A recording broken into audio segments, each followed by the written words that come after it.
man, master what you're doing, like, because then you can be legendary at it.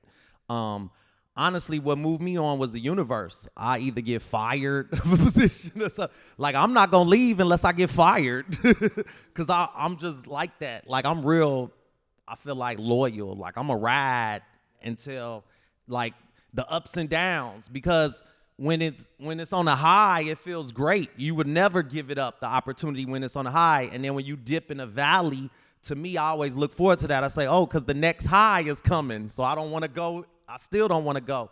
So really, I think the universe will tell you, you know. And for me, my example, it was just like others telling me, like, yo, Don, do this now.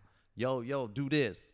And accepting, like, that maybe you're not as good at something as someone else is. So showing the humility of saying, like I'll never forget, because I was pigeoned into being Kanye's DJ because we didn't have a DJ.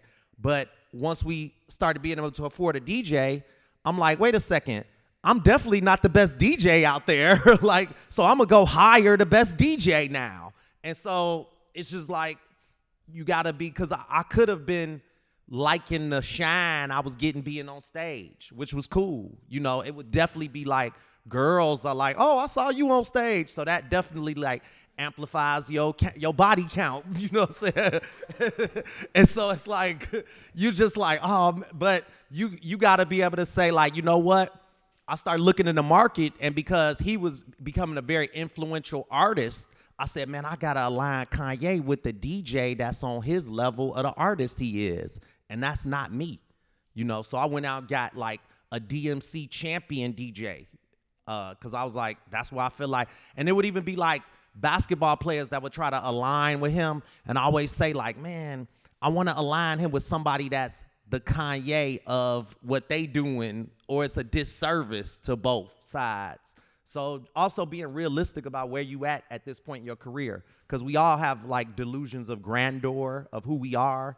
And so being realistic, saying, like, yo, you know what? I know I'm the coldest, but right now, where I am in my career, I can learn more.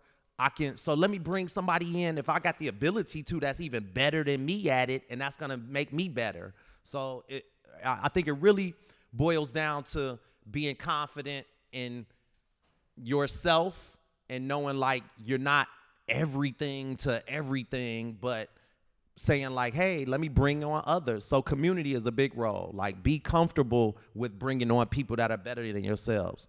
I remember, like, when we used to be in the studio, I used to hire, like, engineers, and then sometimes an engineer, because we work 24 hours a day, so we'll burn out the engineer. Like, he'd be like, bro, I got to get some sleep. And so I always tell engineers, like, yo, who would you put in this spot? Because what engineers are slick at doing, they'll give you a garbage engineer because they want to secure their spot.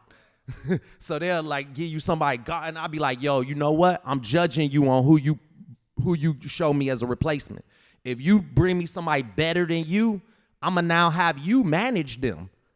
I'm going to put them under you, because it took a lot of humility for you to be like, you know what? I'm not going to play no game. I'm going to offer my homie that's even colder than me at it. And so that's what I want to welcome, because that'd be a little game people play. Like, they'll be like, oh, here's somebody, knowing that they just want to feel secure, so they going to offer you somebody kind of not as good. So it's big on, like, incentivize people to bring out the best in them and to network with the best, because, like I said earlier, the team wins, everybody wins. It brings the whole tide up.